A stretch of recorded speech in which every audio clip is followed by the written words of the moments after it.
Congressional Procedure: A Practical Guide to the Legislative Process in the United States Congress. Richard Ehrenberg, Chapter 5, Senate Floor. Table of Sections: A. Introduction. B. Scheduling of legislation. C. Senate calendars. D. Holds. E. Unanimous consent agreements, called time agreements. F. Consideration on the Senate floor. G. Quorum call. H. Filibuster. I. The nuclear option. J. Amendment on the Senate floor and in committee. K. Feeling the amendment tree. L. Calendar days and legislative days. M. Voting. N. Final passage. O. Review questions. A. Introduction. James Madison, before the U.S. Senate had even taken shape, recorded his own words in his notes of debates in the Federal Convention of 1787. On June 7, 1787, Madison rose to argue that the use of the Senate is to consist in its proceeding with more coolness, with more system, and with more wisdom than the popular branch. The Senate, unlike the House of Representatives, was designed as a continuing body. Because of this, the rules of the Senate have rarely changed since 1789. Senate rules have remained continuously in place for the most part. The House rules, which are adopted and potentially changed every 2 years, favor the organized majority. By contrast, over its history, the Senate's rules and the precedents interpreting those rules have steadfastly protected the legislative minority and championed the independence of the individual senator. These differences reflect the founders' design for the Senate to stand as Madison's necessary fence against the dangers of overzealous majorities. Madison, in the Federalist No. 63, wrote that history informs us of no long-lived republic which had not a Senate. In 1793, founder John Adams, the nation's second president, but the Senate's first president, Adams was vice president from 1789 to 1797, wrote in a letter to John Stockdale, May 12, 1793, mankind will in time discover that unbridled majorities are as tyrannical and cruel as unlimited despots. In many ways, Adams's quote captures the spirit of the Senate. From the outset, the rules, precedents, and practices of the Senate were shaped to protect the privileges of the individual senator to debate and amend legislation and to guard against overzealous majorities. This is reflected in the Senate's DNA.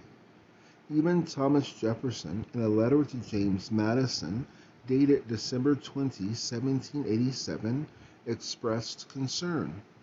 The instability of our laws is really an immense evil. I think it would be well to provide in our constitutions that there shall always be a 12-month between the engrossing of a bill and passing it, that it should then be offered to its passage without changing a word, and that if circumstances should be thought to require a speedier passage, it should take 2/3 of both houses instead of a bare majority. The twin pillars of the Senate's unique rules are unlimited debate and unfettered amendments, as these ensure that the minority can almost always have some influence on legislative outcomes. This has often made the Senate the cradle of compromise. In the Senate, debate is largely unlimited, and in most circumstances, every senator has the right to offer non-germane amendments. As former Majority Leader Robert Byrd, a Democrat of West Virginia, once said, the Senate is the last bastion of minority rights, where a minority can be heard, where a minority can stand on its feet, one individual if necessary, and speak until he falls into the dust. Beneath the rules of the Senate is its bedrock constitutional principle, equal representation of the states. The Constitution, Article 1, Section 3, provides for 2 senators from each state, with each senator casting 1 vote. The Article 5 qualifies the ability to amend the Constitution by guaranteeing that no state without its consent shall be deprived of its equal suffrage in the Senate. Originally, senators were elected by their state legislatures. However, since 1913, when the 17th Amendment to the Constitution was ratified, senators have been directly elected by the voters of their state. The length of the 6-year term of office, the diversity of statewide constituencies, and the protections of senators' privileges and rules and procedures of the Senate lie at the root of the fierce independence and formidable individual influence of each member of the state. Former Senate Majority Leader Mitchell, a Democrat of Maine, often referred to the Senate as a collection of independent contractors. Discussing the course of legislation through the consideration on the House floor, former Speaker Thomas Brackett Reed said, the best system is to have one party govern and the other party watch. The journey of legislation through the Senate is quite different. Former Majority Leader Howard Baker, a Republican of Tennessee, referring to the difficulties majority leaders face in steering legislation through the Senate, where much can occur only by unanimous consent, called it herding cats. Supreme Court Justice Louis Brandeis wrote, the greatest dangers to liberty lurk in insidious encroachment by men of zeal, well-meaning but without understanding. The Senate has historically been the one place in our government where legislative minorities are protected with rules, precedents, and practices to check overzealous majorities. This chapter explores the procedures on the Senate floor guided by those rules, precedents, and practices, including how legislation is scheduled, debated, amended, and enacted. It attempts to shed light on the sometimes complex maze of holds, filibusters, amendment trees, and legislative days. B. Scheduling of legislation. In the Senate, by precedent and tradition, the majority leader sets the agenda and decides which matters to call up for consideration on the Senate floor. The majority leader's powers derive from the precedent that he or she has the privilege of prior recognition. This means that if the majority leader is seeking recognition, the presiding officer will always recognize him or her first.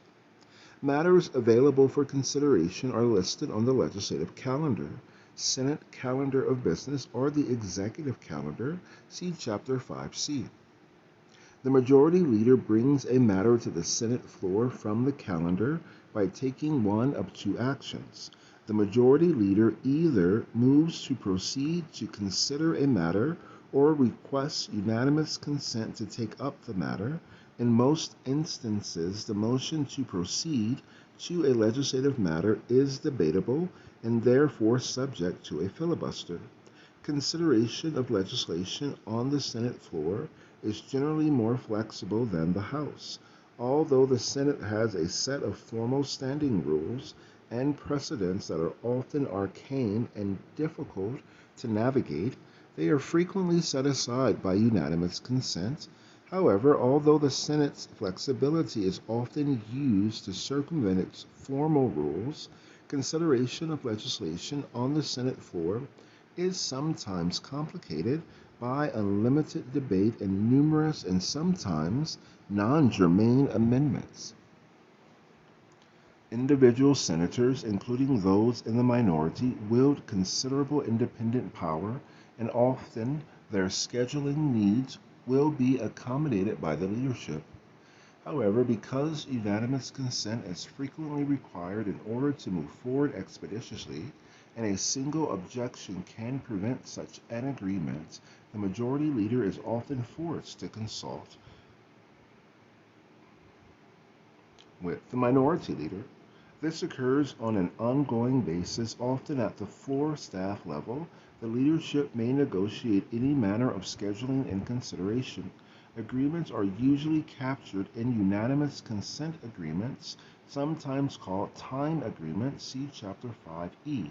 These are generally worked out between the majority and minority leaders and detail how the Senate will proceed. At times, these negotiations are lengthy and involve numerous senators. These agreements between the two leaders are then formalized by the unanimous consent of the entire Senate when no objection is heard to the proposed agreement. In other words, none of the 100 senators verbally disapproves of an agreement. It is approved in the absence of an objection. Unlike the House, all bills and resolutions are placed on one calendar called the Calendar of General Orders, which is published daily in a pamphlet called the Calendar of Business. The form the measure takes: bill, joint resolution, concurrent resolution, or simple resolution does not affect the order in which it might be called up.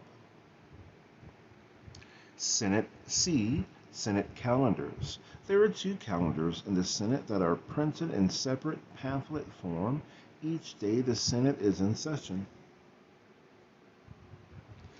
These are the Calendar of Business, which is frequently referred to simply as the Senate calendar, and the Executive calendar, which contains all treaties, nominations, and related measures.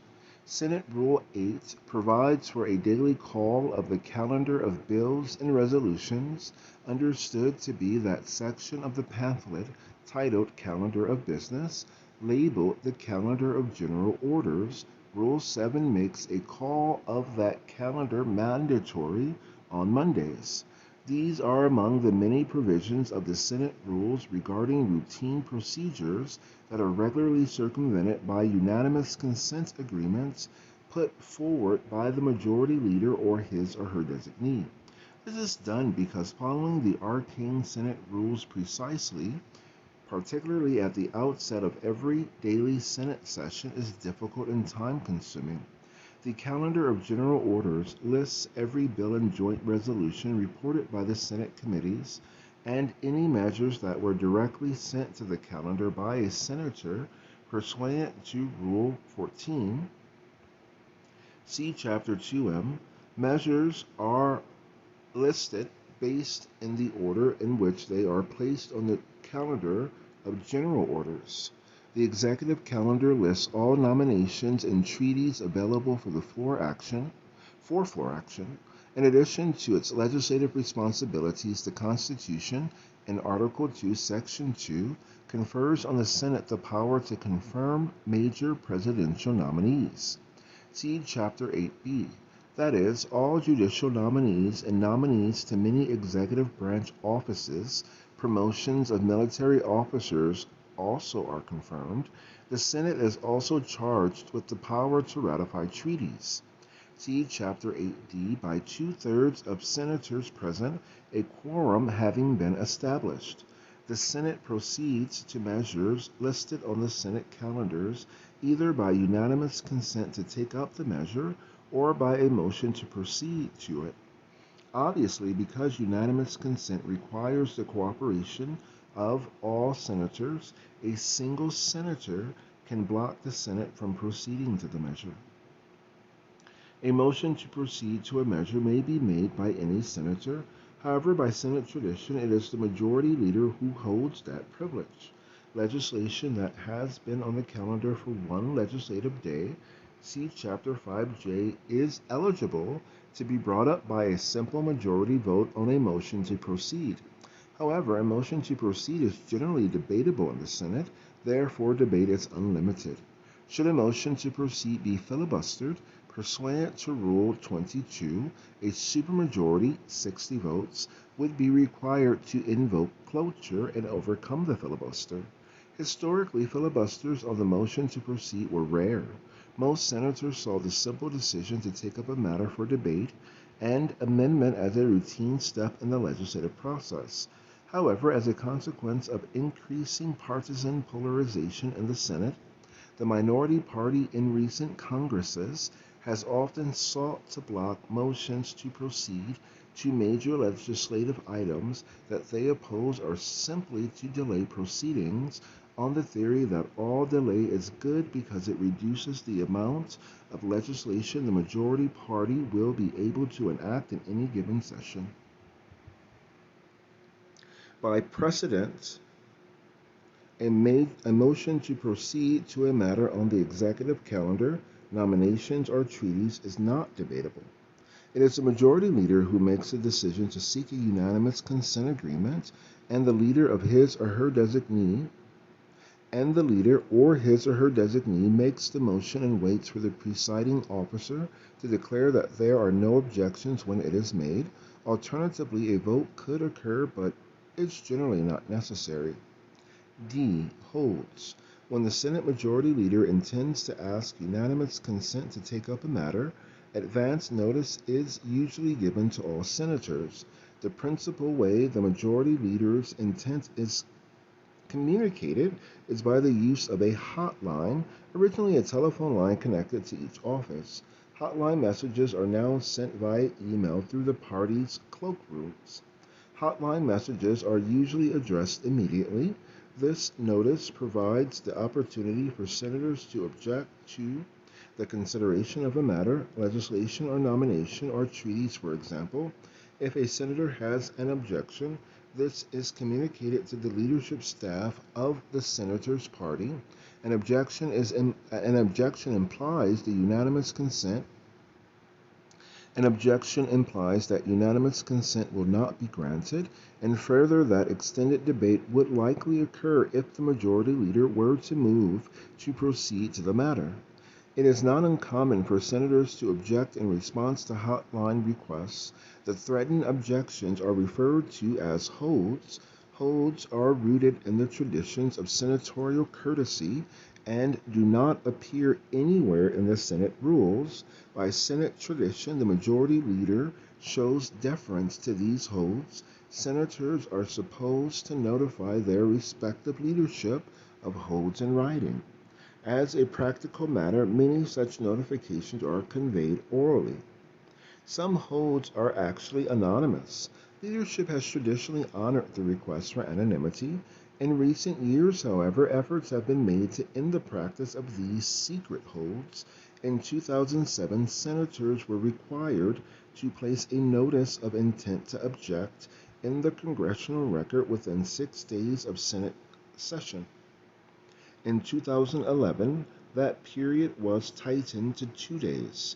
Those efforts have not been effective, as cooperation among 2 or more senators intent on holding a matter could extend the time indefinitely by rotating their holds, each taking the hold off before triggering the requirement and the other entering their hold at the same time. Some holds take the form of a request to be consulted by the leadership before any action is taken on a measure. A measure clears if no member of the Senate indicates their intention to object. The majority leader will likely then take up the proposed action. If the proposed action is to take up and pass a bill or resolution by unanimous consent, the majority leader or his or her designee will usually include that measure in a stack of measures and motions called up at the end of the day. This is commonly referred to as wrap-up.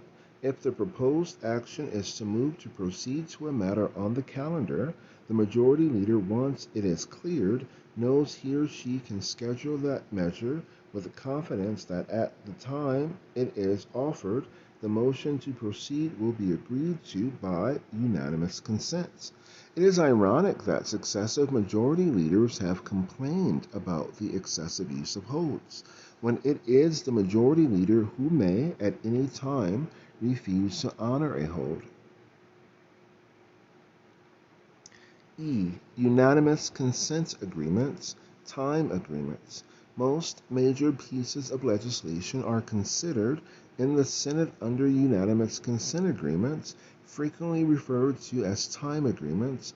These agreements may limit general debate and debate on amendments and may limit the number of amendments to be considered. At times, the agreement may even specify a time certain for the vote on passage. If a senator objects to a vote for unanimous consent,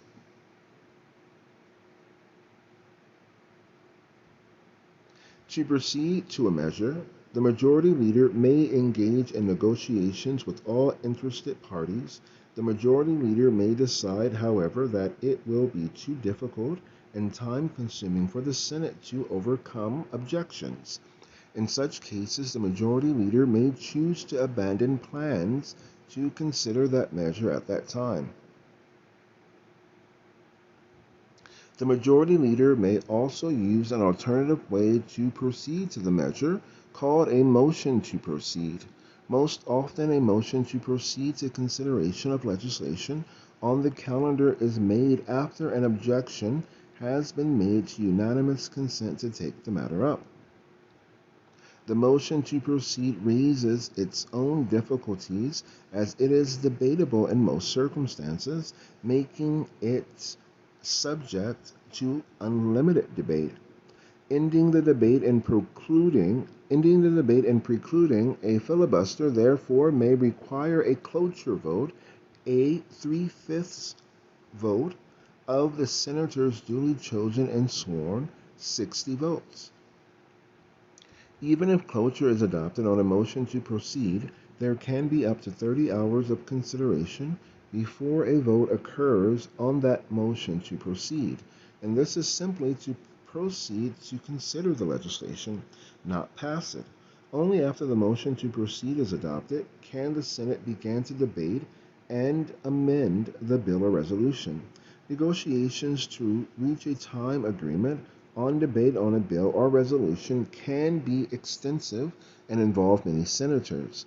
As a result, whether the decision is to use unanimous consent as the method to call up the legislation or risk a motion to proceed, individual senators have leverage to have their substantive concerns and scheduling needs considered. This gives senators far more procedural autonomy and influence than members of the House.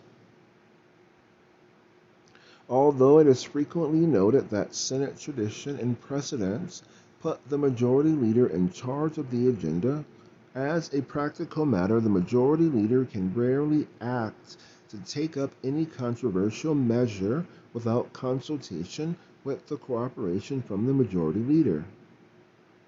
F. Consideration on the Senate floor. When legislation successfully reaches the Senate floor by unanimous consent, a debatable motion to proceed, or by adoption of a non-debatable motion to proceed under expedited procedures like those established by the 1974 Congressional Budget and Impoundment Control Act, see Chapter 7B and Chapter 7L, the floor managers of the measure are usually the chair and the ranking minority member of the committee that reported the legislation. The adoption of a bill or resolution by the Senate often requires the relevant committee chair, the principal floor manager, to work closely and cooperatively with the ranking minority member of the committee. Of course, there are occasions when this relationship is strained. For example, there are times when the majority has the votes necessary to enact the measure without minority input and thus might not be in a compromising mood.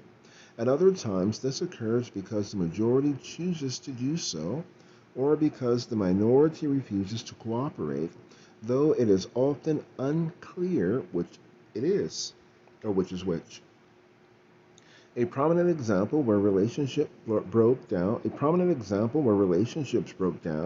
was the passage in 2010 of the Affordable Care Act, the major component of the two laws referred to as Obamacare.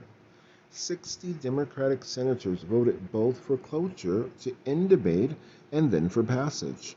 No Republicans supported the bill. Upon proceeding to a measure, the floor debate customarily begins with opening statements by the floor managers, although under the rules, Senate Rule 7, 8, 15, 16, and 22, the legislation is subject to amendment as soon as it is called up before the Senate. If the legislation reaches the floor under a unanimous consent agreement or pursuant to expedited procedures provided by law, amendments may be controlled and limited by the provision of the agreement or the law. G. Quorum calls. A common feature of debate on the Senate floor is frequent quorum calls, some of which carry on for long periods, even hours. The roll is called at a very slow pace. The slow pace is to prevent completing the entire roll without a quorum having presented itself. Under the rules, Senate Rule 12, 20, and 22, should a quorum call reveal the lack of a quorum, the Senate would then be required either to produce a quorum or to adjourn. These slow motion quorum calls are a way for the Senate leadership to conduct negotiations with other senators. Such negotiations can be complex and protracted at times. If successful, the outcome is often a unanimous consent agreement, breaking a deadlock. When a quorum call becomes a serious effort to bring enough senators to the Senate floor to establish a quorum, it is known as a live quorum. Senators are notified that a vote is in progress to produce a quorum, and they usually proceed to the Senate floor to be recorded on that vote. Article 1, Section 5 of the Constitution provides that each body can compel the attendance of absent members. In 1798, the Senate adopted a rule enforcing senators' attendance when the majority leader seeks to ensure a quorum. Senate Rule 6 provides that a majority of the senators present may direct the sergeant at arms to request, and, when necessary, to compel the attendance of the absent senators. A motion to instruct the sergeant at arms to compel the attendance of absent senators is made and a vote is held, the purpose of which is to produce a quorum, making the motion to compel moot. On one occasion in 1988, during an all-night filibuster of a campaign finance reform bill, Majority Leader Robert Byrd, a Democrat of West Virginia, with a Republican minority attempting to deny him a quorum, made a motion to instruct the Senate Sergeant at Arms to arrest absent senators in order to bring them to the chamber to establish a quorum. The Senate voted 45-3 to authorize the arrest. Article 1, Section 5, Clause 1 of the Constitution provides a smaller number than the Senate quorum of a majority of senators may be authorized to compel the attendance of absent senators. Senator Bob Packwood, a Republican of Oregon, was carried into the Senate chamber to help establish the quorum. The Senate Sergeant at Arms had located Senator Packwood hiding out in his office, had the door removed from its hinges, and the senator brought to the chamber. H. Filibuster. The Constitution provides each chamber with the right to establish and revise its own rules. Article 1, Section 5, Clause 2 states, each House may determine the rules of its proceedings. In the case of the Senate, the most prominent characteristic created by the rules of its proceedings has come to be called the filibuster. Senate Rule 19 states the presiding officer shall recognize a senator who shall first address him, and that no senator shall interrupt another senator in debate without his consent.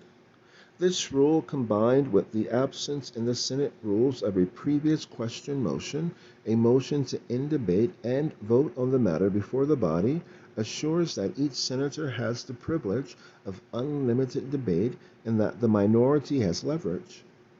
The only ways in which Senate debate can be constrained are when the Senate invokes cloture by unanimous consent by adopting a motion to table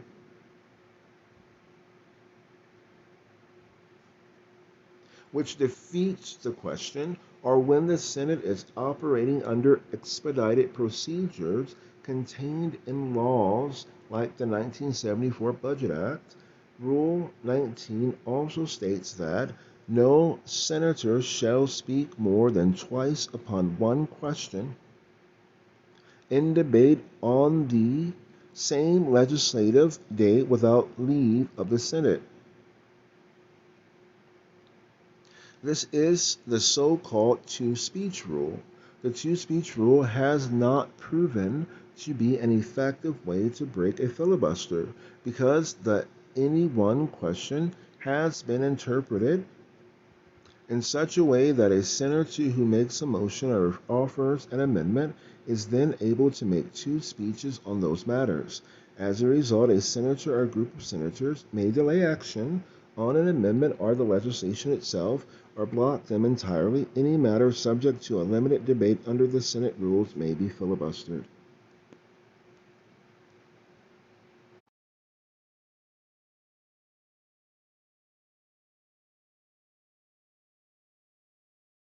The Constitution provides each chamber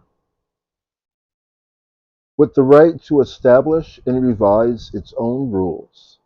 Article 1, Section 5, Clause 2 states, each House may determine the rules of its proceedings. In the case of the Senate, the most prominent characteristic created by the rules of its proceeding has come to be called the filibuster.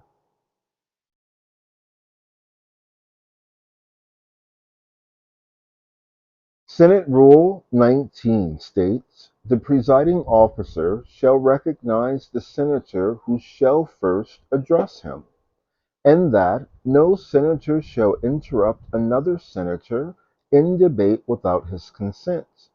This rule, combined with the absence in the Senate rules of a previous question motion, a motion to end debate and vote on the matter before the body, assures that each senator has the privilege of unlimited debate and that the minority has leverage. The only ways in which Senate debate can be constrained are when the Senate invokes cloture, by unanimous consent, by adopting a motion to table which defeats the question. So again, the only ways in which Senate debate can be constrained are 1. When the Senate invokes cloture. 2. By unanimous consent. 3. By adopting a motion to table which defeats the question. 4. Or when the Senate is operating under expedited procedures contained in laws like the 1974 Budget Act.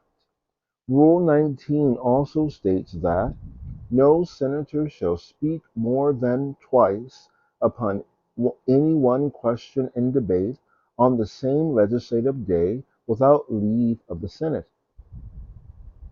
This is the so-called two-speech rule. The two-speech rule has not proven to be an effective way to break a filibuster because the any one question has been interpreted in such a way that a senator who makes a motion or offers an amendment is then able to make two speeches on the matter, or two speeches on those matters. As a result, a senator or group of senators may delay action on an amendment or the legislation itself, or block them entirely. Any matter subject to unlimited debate under the Senate rules may be filibustered. During debate on a matter before the Senate, if a senator simply yields to another senator, the chair may rule that the floor has been relinquished. However, a senator may yield to another colleague for a question, but the yielding senator still controls the floor. In practice, this is sometimes used as a way for colleagues to assist the senator who is intent on holding the floor for an extended period of debate. The colleague asks the speaking senator if he or she would yield for a question. Frequently, the words "without losing your right to the floor" are added just to be sure. What follows are often long, meandering questions designed to use time and relieve the filibustering senator. Since the rules do not provide a means, aside from cloture, to bring the matter to a vote, the filibuster can be effective even with no one holding the floor. This can make reaching a vote on a particular amendment except to table it, which defeats it, or passage itself potentially extremely difficult or impossible.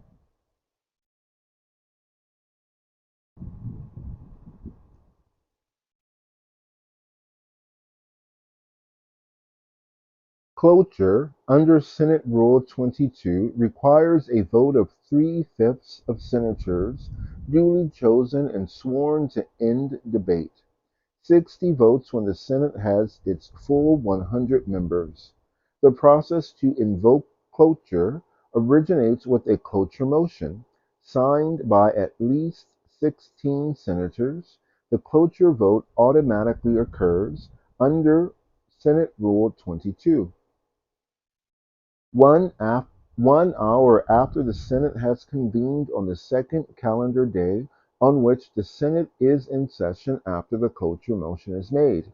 Again, the process to invoke cloture originates with a cloture motion signed by at least 16 senators.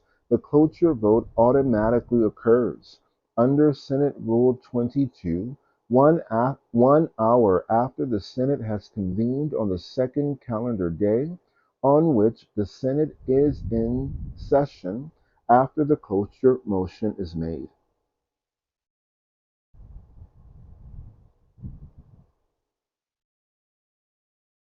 A quorum call precedes the vote on cloture. The quorum call is frequently dispensed with by unanimous consent, and it is not uncommon for the Senate, by unanimous consent, to set a more convenient time for the cloture vote. Even when cloture is invoked, Rule 22 provides an additional 30 hours of consideration, which includes time consumed in debate, quorum calls, and roll call votes. In the polarized atmosphere of recent years, those on the losing side on cloture votes have insisted on the use of the full 30 hours, mostly for delay and obstruction. Amendments after cloture. Amendments after cloture is invoked by Amendments after cloture is invoked and must be germane. At times, this may be the majority leader's main objective in acquiring early cloture on a measure. All senators know that any amendment or legislation proposed in the Senate may require that supermajority of 60 votes. Therefore, senators usually begin immediately searching for a co-sponsor for their proposal from the other side of the aisle. This fosters negotiation, compromise, and moderation. In other words, legislating. Critics of the filibuster point to the increase in its use in recent years, arguing that it has become a means of obstructionism by the majority, a means of obstructionism by the minority, claiming that its use has shifted the control of the Senate from its majority to its minority party. The right to filibuster has been increasingly used by both parties in recent years. The use of the filibuster for much of its history was based on senators' restraint in its use. Senators understood that overuse could endanger the existence of the filibuster, and they sought to protect this valued privilege, but not by not overusing it. However, use of the filibuster has increased as the minority party has However, use of the filibuster has increased as the minority party has increased its use and the use of other procedural rules, including the filing of the amendment tree. See Chapter 5J, the use of Senate Rule 14 to circumvent committees. See Chapter 2M, the circumvention of normal Senate rules by the use of the reconciliation process under the Budget Act. See Chapter 7D, the use of the nuclear option to distort the interpretation of the rules. See Chapter 5H, and others, like the increased use of holds in the Senate. See Chapter 5D. It is difficult to attempt to count filibusters because it is not always clear that a filibuster is occurring. Usually it is the cloture votes that are counted. However, votes can occur when there is no filibuster. The majority leader may use a cloture vote to preclude the possibility of a filibuster or to exclude non-germane amendments. Also, the existence of a filibuster needn't always lead to a cloture vote. Sometimes a compromise is reached on one side, sometimes a compromise is reached, or one side gives up. Nonetheless, the best approximation of the increase in filibusters is to look at the increase in cloture votes, and while not exact, it shows that the use of the filibuster has increased. The cloture rule was adopted by the Senate in 1917. Prior to that time, from 1806, when the previous question motion was dropped, there was no way to end debate until all senators were ready to vote. Even prior to 1806, the previous question motion was not used to cut off debate. See Chapter 1C. From 1917 through 1970, a total of 49 cloture votes were held. Beginning in 1971, this began to change. In the 92nd and 93rd Congresses, 1971 to 1974, 51 cloture votes were held. Beginning in 1991, no single Congress 2-year period has seen fewer than 46 cloture votes. Defenders of the filibuster. The author is co-author of Defending the Filibuster, The Soul of the Senate, second edition, 2014, back.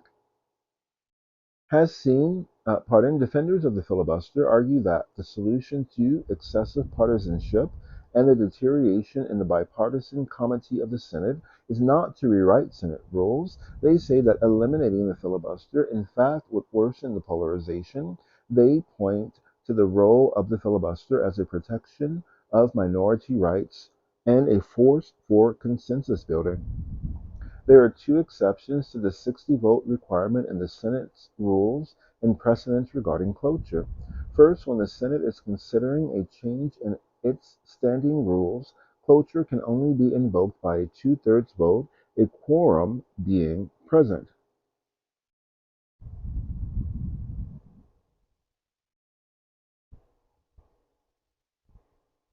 This requirement makes changes in the Senate rules extremely difficult to accomplish because ending debate requires 67 votes if all senators are voting.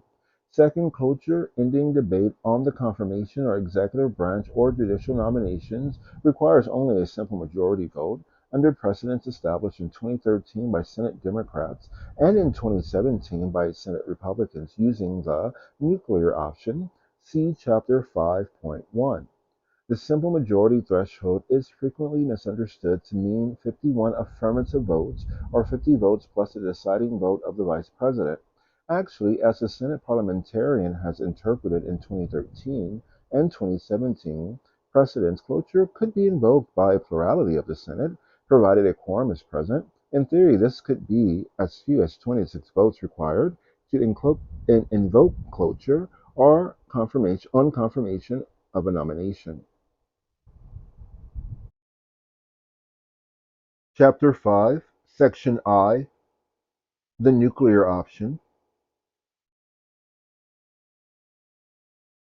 In November of 2013, Senate Majority Leader Harry Reid, a Democrat of Nevada, executed a parliamentary maneuver labeled the nuclear option. This was accomplished by raising a point of order that the votes on cloture under Rule 22 for all nominations other than for the Supreme Court of the United States is by majority vote. The President pro tempore of the Senate, Senator Patrick Leahy, a Democrat of Vermont, declared, pursuant to the advice of the parliamentarian, under the rules, the point of order is not sustained. The Democratic majority then overturned the Leahy ruling on a non-debatable motion to appeal. Ironically, Senator Leahy himself voted to overturn his own ruling. In this way, Senate Democrats created a precedent that the words of Senate Rule 22, that ending debate requires a vote of three-fifths of the senators duly chosen and sworn, would now be interpreted to mean a simple majority. Also, just a note here, it is not necessarily irony to enforce a law that is on the books and then be part of the referendum community that then overturns the law. So, for instance, there was no same sex marriage at one time, and then there was in many states by a vote. And so a clerk who enforced and told people, no, the law does not permit you to become married, would possibly have also voted for it and then permitted it. You can also have someone who would not have preferred to permit it beforehand and was happy with the ruling, who now themselves does permit it. Nominations to the Supreme Court were excluded and the required 60-vote supermajority remained in force for such nominations. Senate Republicans changed it in 2017 so that Supreme Court nominations can be approved by a simple majority. One danger of weakening the filibuster rules to permit Senate majorities of a president's party to place judges on the courts without input from the minority is the risk of permanent partisan politicization of the federal courts, including the Supreme Court. As Nelson Mandela said, where you stand depends on where you sit. Majority parties in the Senate of both parties have typically been impatient with the filibuster and wanted to see it reformed, while the minority parties have fought for the privileges of unlimited debate and unfettered amendments protected by the filibuster. Beyond the impact of the nuclear option on the nomination process, those who defend the filibuster are concerned that the precedent could be used again in future to eliminate the filibuster for legislative matters. In 2010, just a few months before his death, Senator Robert Byrd, a Democrat of West Virginia, wrote, if the rules are abused and senators exhaust the patience of their colleagues, such actions can invite draconian measures. But those measures themselves can, in the long run, be as detrimental to the role of the institution as to the rights of the American people as the abuse of the rules. For more than 200 years since the removal of the standing rules of Indi- For more than 200 years since the removal from the standing rules of any reference to the previous question, the Senate has defended the privilege accorded to individual senators to speak without limit. In April 2017, a bipartisan group of 61 senators sent a letter to the Senate's leadership expressing opposition to any effort to curtail the existing rights and prerogatives of senators to engage in full, robust, and extended debate. In March 1949, then Senator Lyndon Johnson, a Democrat of Texas, declared, "If I should have the opportunity to send into the countries behind the Iron Curtain one freedom and only one, I know what my choice would be. I would send to those nations the right of unlimited debate in their legislative chambers." Peter the Great did not have a Senate with unlimited debate, with power over the purse, when he enslaved hundreds of thousands of men in the building of Petersburg. When he employed them, I don't know that you need a Senate to build a city.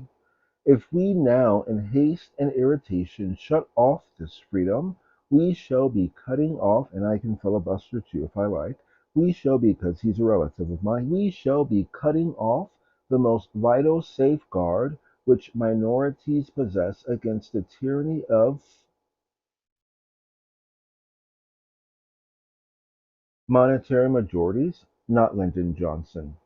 He's not my relative. Uh, Section J, amendment on the Senate floor and in committee. A bill or resolution that reaches the Senate floor is normally subject to amendment by both individual senators and by the committee that reported the bill or resolution with amendments. Committee amendments take priority. When a committee amendment is pending, it is subject to further amendment, but while committee amendments are under consideration, no other amendments are in order, except to language addressed by that committee amendment. If the committee reported a total substitute for the text of the measure, the total substitute is voted on last because, if adopted, it would preclude further amendments. This is because amendments are not in order to portions of the measure previously amended, unless the new amendment takes a bigger bite. That is, when an amendment is offered that encompasses a portion of the measure that has been previously amended, but seeks to amend more of the measure, it is in order.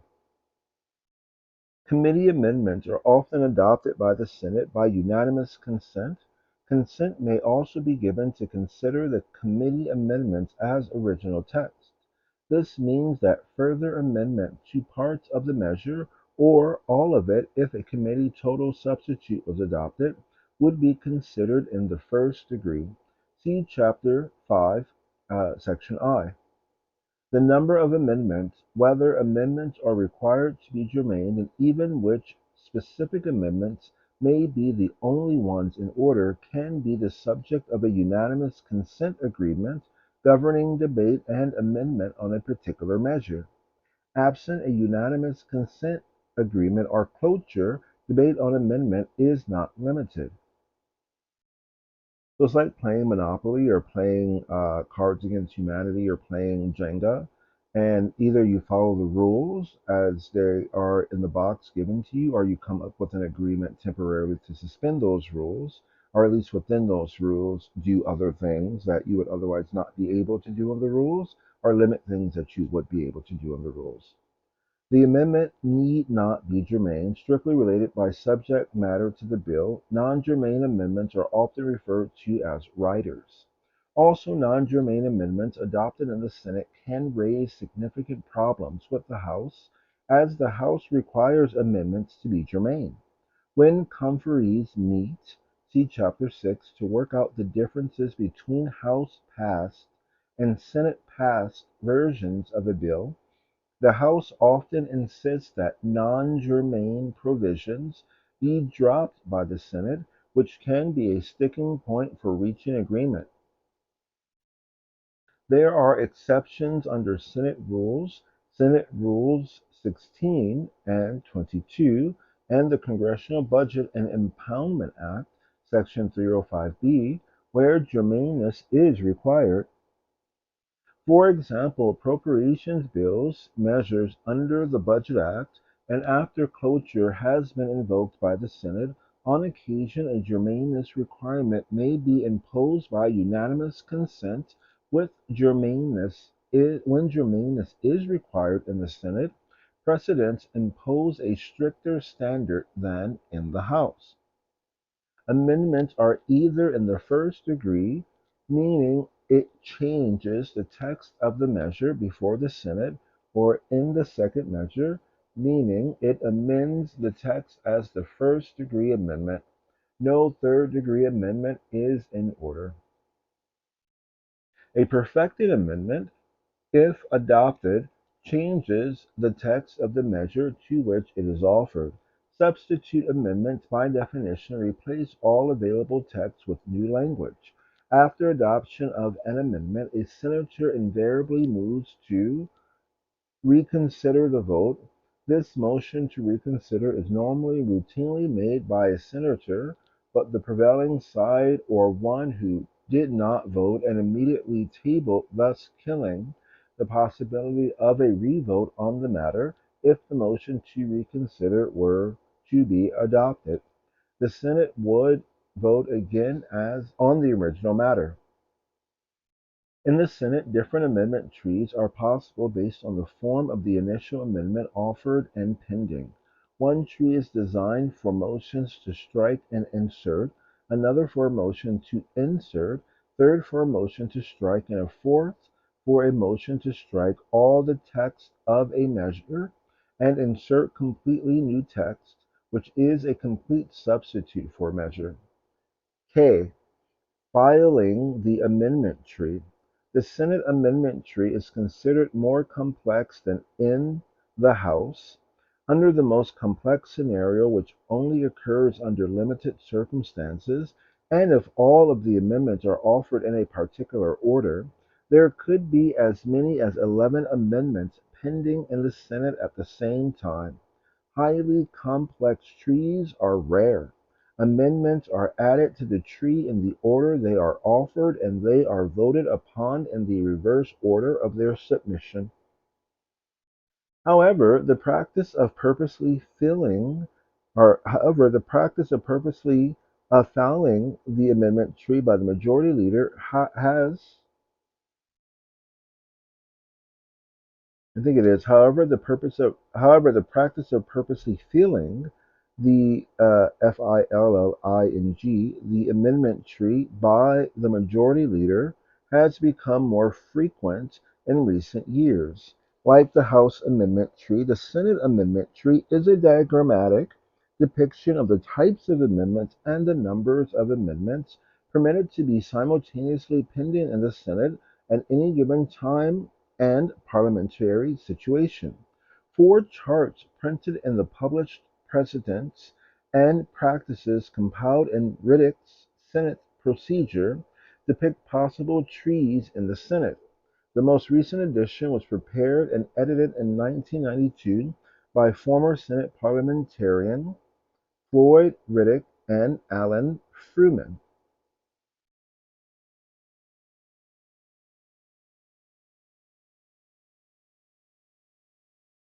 S. Doc 101 to 28, and reproduced on the following pages. See Senate Amendment to insert, Senate Amendment to strike, Senate Amendment to strike and insert, substitute for section of a bill, and Senate Amendment to strike and insert, substitute for bill.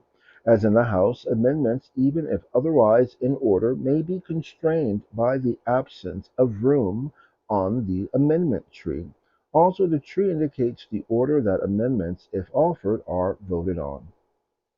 So, Senate amendment to insert text to bill or resolution. A, amendment to text. A, amendment to text. B, substitute amendment.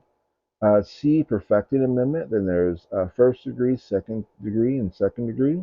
A through C equals order of offering. 1 through 3 equals order of voting.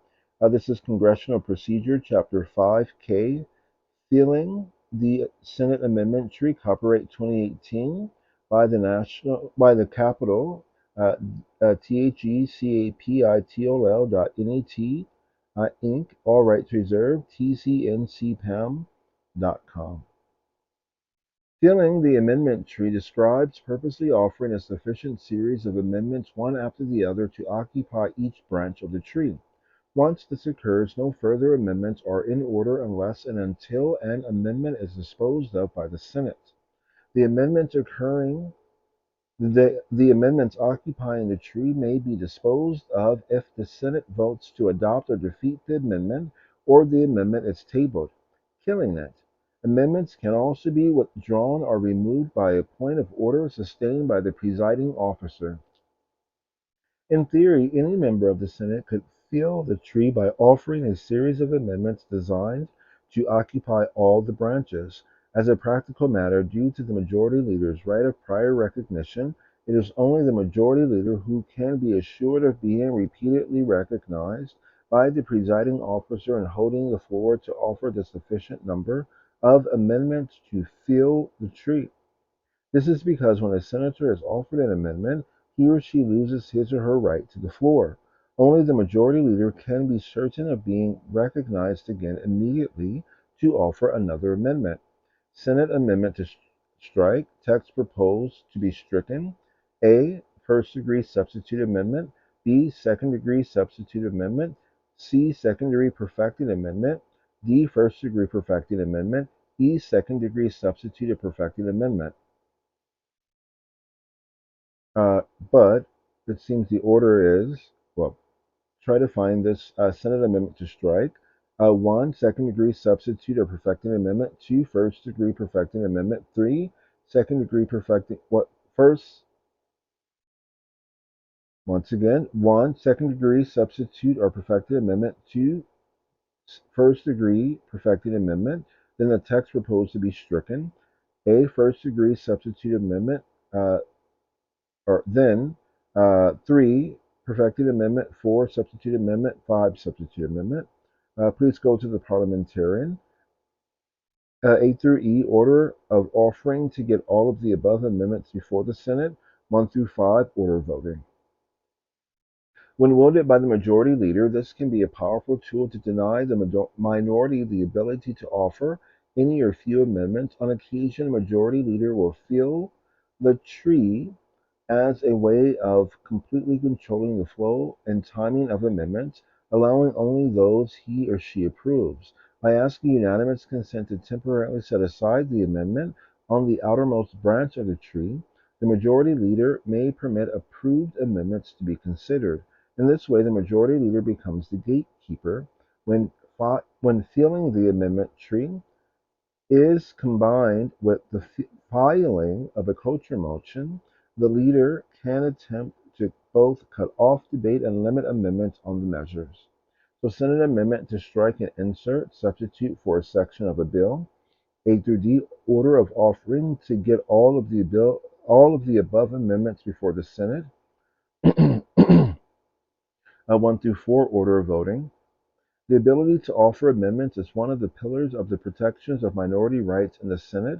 For this reason, sealing the tree discourages debate, compromise, and bipartisan negotiation. Filling the amendment tree frustrates the minority, who might in response launch a filibuster on the measure and cease cooperation, leading to gridlock on the floor. At times, the minority acts first in response to the suspicion that the majority will file cloture at the very beginning of deliberation on the legislation. In such circumstances, the minority has, on occasion, filibuster the motion to proceed to the bill, holding it hostage and then demanding the right to offer their amendments when the bill is taken up. Like the chicken and egg dilemma, it can be difficult for observers and participants to know where the resultant gridlock begins. Often both sides feel aggrieved by the tactics being used by the opposing party. Senate amendment to strike and insert. Again, you'll find another tree here. Uh, the Senate amendment to strike and insert, substitute for bill. The late Senator Arlen Specter, a Democrat of Pennsylvania who was elected to the Senate in 1980 as a Republican and switched to the Democratic Party in 2009, was a leading critic of majority leaders of both parties' increasing use of filling the amendment tree. In 2007, the Senate was enduring gridlock over a proposal to block President George W. Bush's plan to send additional troops to fight in the Iraq War. The Republican minority, convinced that the majority Democrats would fill the tree and preclude amendments, launched a filibuster on the motion to proceed. Specter, speaking on the Senate floor, declared, "What is happening today is charge what is happening today is charges are being leveled on all sides. There has been a lot of finger pointing, with most of the Democrats saying the Republicans are obstructing a vote, and the Republicans saying the reason we're doing it is so this procedure device may not be used to fill the tree." Speaking about the floor tactics later, Specter expressed the hope that there would be a truce, but doubted this would happen. Speaking about the floor tactics later, Specter expressed the hope that there would be a truce, but doubted this would happen because the procedural rule has been used by both sides when it suits the partisan advantage of one party or the other, which he concluded is not consistent with sound policy and public interest.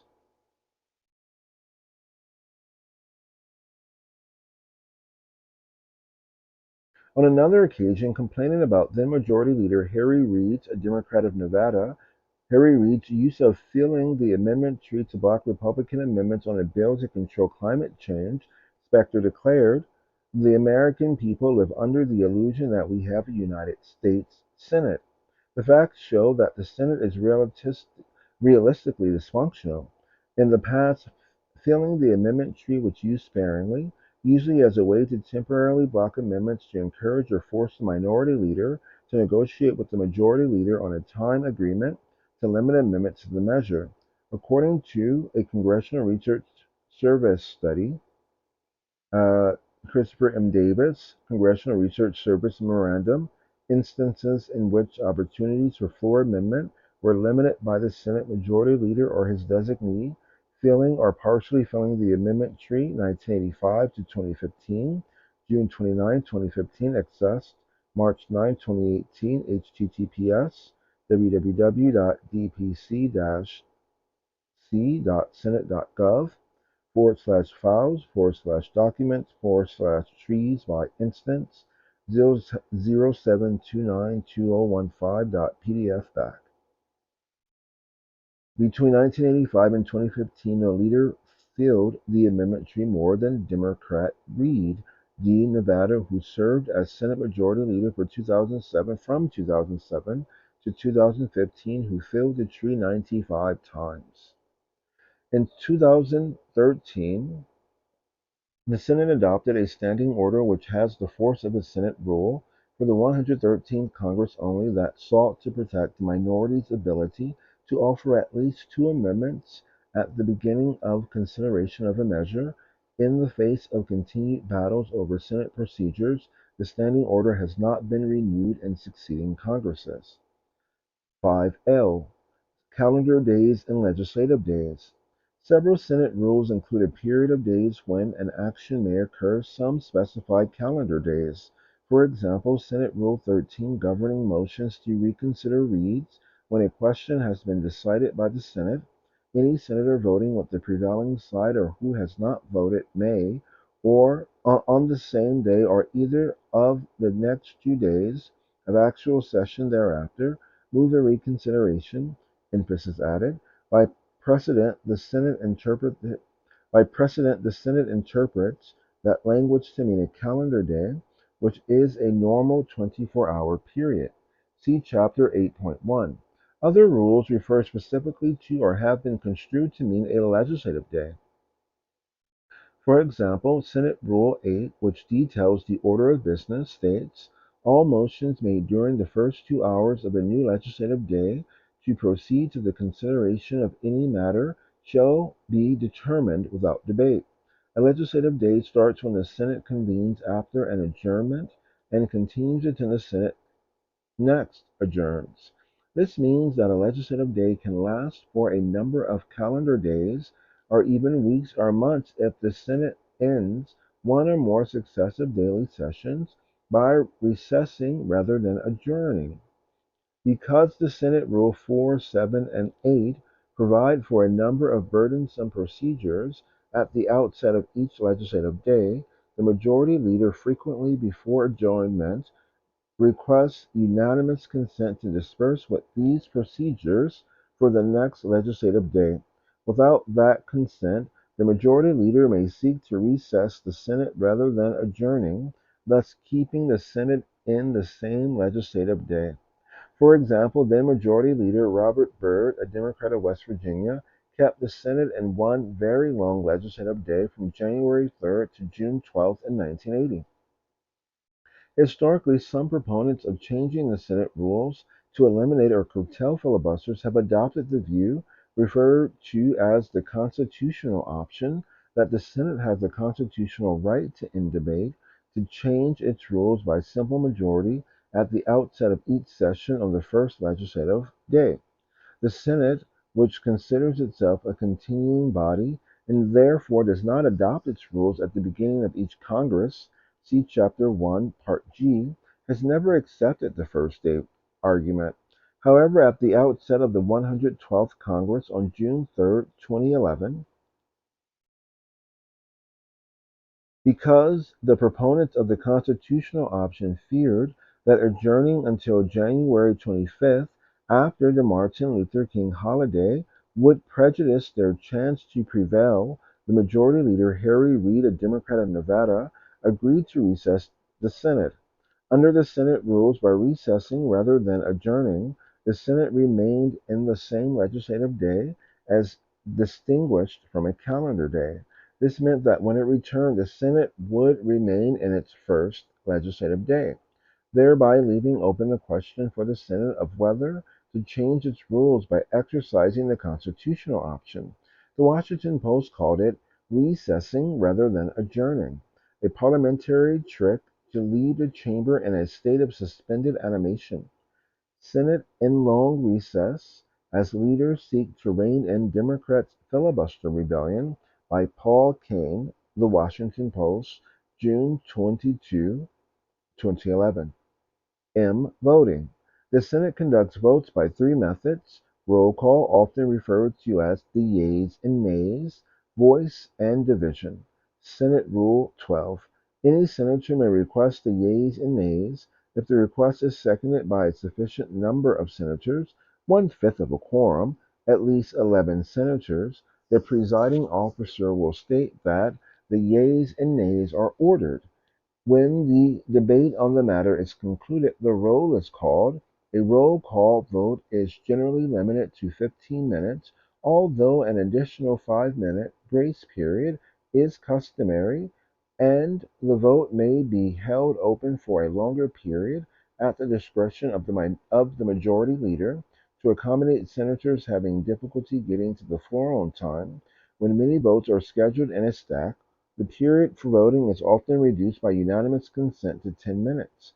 An example is the often extensive list of conservative roll call votes known as a votorama, which occurs at the end of debate on a budget resolution or reconciliation bill. A voice vote occurs when no roll call is demanded. Often, when unanimous consent is sought, the presiding officer declares without objection the matter is agreed to. If the voice vote is carried out, if the voice vote is actually carried out, the presiding officer will ask for those in favor to say aye and those opposed to say nay. The presiding officer will announce the judgment based on the loudness of each side's vote, stating tentatively, for example, that the ayes appear to have it. The ayes do have it, and the question is agreed. At the point indicated by the ellipses, a senator may ask for a recorded vote if not satisfied that the presiding officer has judged correctly. This seldom occurs. Finally, on rare occasions, a division or standing vote will be demanded by a senator or requested by the presiding officer. Senators on each side of the question are asked to stand and be counted. On a division note, no record is made of how individual senators voted. In final passage, when all amendments have been disposed of, the measure is engrossed and read for the third time by title, Senate Rule 14. Following the vote on passage, as with an amendment or motion, a senator or the prevailing side makes a motion to reconsider Senate Rules 13, 15, and 22, and normally this is immediately tabled by voice vote, occasionally a cloture vote to end debate and move to the vote on final passage is close, but does not succeed. The majority leader, to preserve the ability to try again on cloture at a later time, will enter a motion to reconsider. The motion is placed on a special calendar and may be brought up at a future time by unanimous consent or a motion to proceed to it. In an action that often confuses many observers of the Senate, the majority leader, at the end of a cloture vote that narrowly failed, will change his or her vote from in favor of cloture to against. Because a senator must be on the prevailing side in order to be eligible to enter the motion to reconsider, the majority leader will switch sides. Once a measure has been passed by the Senate, the enrollment clerk will send the measure to the government publishing office to be officially printed, certified by the Secretary of the Senate. This is called the engrossed bill or an engrossed Senate amendment to a House originated bill. Engrossed bills and amendments are messaged to the House of Representatives. If the measure passed by the Senate was a measure previously passed by the House, and the text remained identical to the House passed measure, it is enrolled, printed on parchment paper, signed by the Speaker and the President of the Senate, sometimes the President pro tempore or other senator authorized by the Senate, and sent to the President. 5, letter O, review questions. How are votes conducted in the Senate? What is a legislative day? Why is it important? What is required to invoke cloture and end debate on a rules change? What is meant by filling the amendment tree? Who is likely the only senator that can accomplish this? As a general rule, are amendments in the Senate required to be germane? What are some circumstances which amendments are required to be germane? Why are senators more inclined than House members to seek co-sponsors on the other side of the aisle? Did the nuclear option change the cloture rule? Rule 22? What is the evidence that the filibuster has seen increased use in recent years? What is the evidence that the filibuster has seen increased use in recent years? What is the largest number of amendments that may be pending in the Senate at the same time? What is meant when the Senate is referred to as a continuing body? Finish this day, the Sabbath.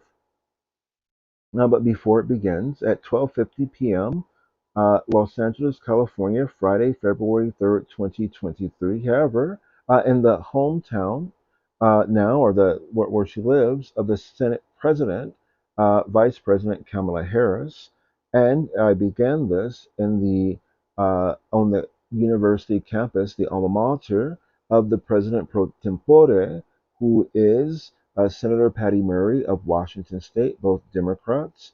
How important it is to have these two women in those positions. May they lead us well.